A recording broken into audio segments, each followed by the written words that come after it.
Not far from Sachsenhausen concentration camp is Ravensbruck concentration camp. That's where I am now. It's about a 40-50 kilometer drive up the road. They're very close together. This was the women's camp. This is where the women were sent to, and started in 1939 to 1945. It was liberated by the Soviet Army. I'm at the beginning of the camp now, which is the registration area and bathing area. There's very little of the camp that remains now. There's a couple of buildings off to the left, and if I turn around here, you can see them. These ones here and in the background back there. Behind me is a road. You see a dirt path that runs up between a line of two trees, and there would have been row after row of huts to the left and row after row of huts to the right. These are now long since gone.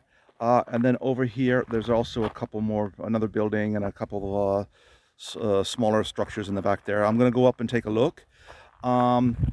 Of all the camps I visited, this is the 10th camp I visited, but this is the one with the least buildings, the least parts of it left. But it's still going to be interesting to walk through to get an idea of how the women lived. There's a story, headphones that you can use to walk around the camp and get the idea of what happened here. What was interesting for me from what I've read so far is the women were put on the trains that were coming into the local town, which is about a kilometer and a half from here.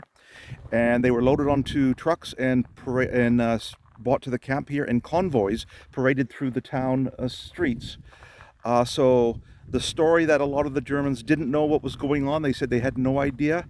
I find that a little hard to believe, considering that they're day after day, week after week, month after month, women were brought here in these trucks. They must have known that this camp existed, especially as it's only about a kilometer and a half, 2 kilometers from the main town here.